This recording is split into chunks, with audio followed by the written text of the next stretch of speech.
Dans cette vidéo, j'aimerais te partager quelque chose de très important en religion, qui est de ne pas se faire prendre par ses bonnes opinions de la vie. Je donne un exemple. Tout le monde a une conception de la vie. Tout le monde a une façon de réfléchir qui lui est propre. D'accord ? Moi, je vois les choses de cette manière. Moi, je vois les choses de cette manière. Et le piège dans la quête pour trouver la vérité, c'est de faire de ce que tu penses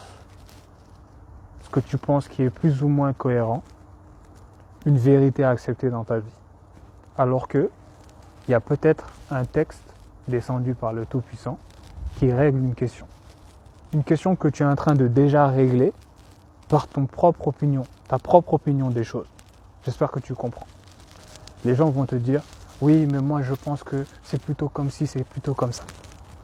Je ne veux pas te dire qu'on s'en fout de ce que tu penses, hein. Parce qu'il y a ce que Dieu pense. Donc, c'est ce que Dieu pense que tu vas utiliser au final. J'espère que tu comprends ce que je veux dire. C'est pourquoi je te demande en fait de faire attention à ces beaux messages qui circulent. Des fois, tu peux entendre des podcasts. Tu peux entendre des gens bien parler.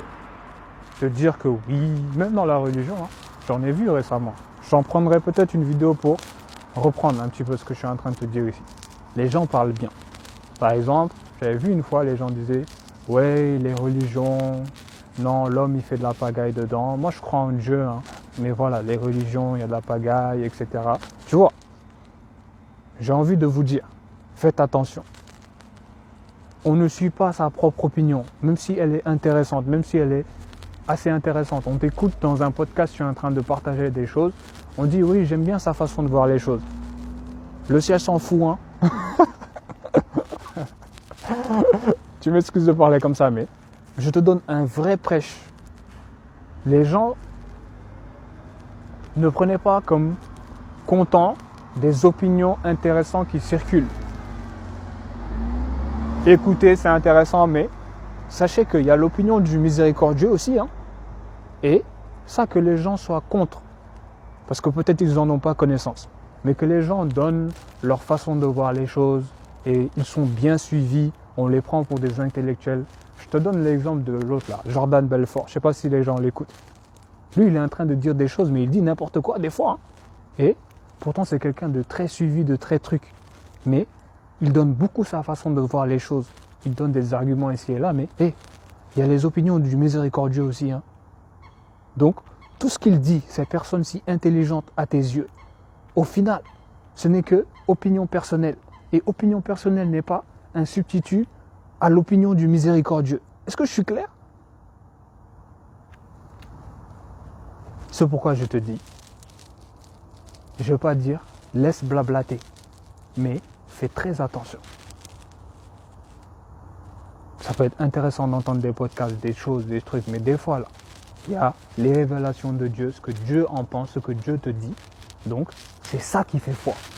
C'est pas ce qu'un tel qui a du buzz dit, c'est pas ce qu'un tel interviewé ici dit, qui est intéressant à entendre dans les oreilles. Ça, c'est leur façon de voir la vie. Mais il y a comment Dieu te donne. Et c'est ça qui fait foi.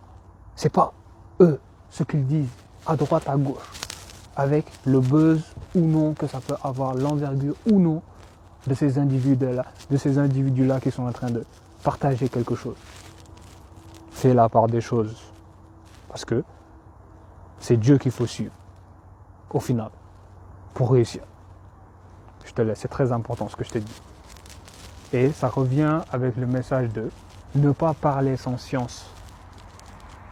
Il faut donner les versets du livre. Je te dis ça parce que dans un verset, on te parle clairement de le fait de la propre opinion en fait. Faites attention à ça. Je te laisse.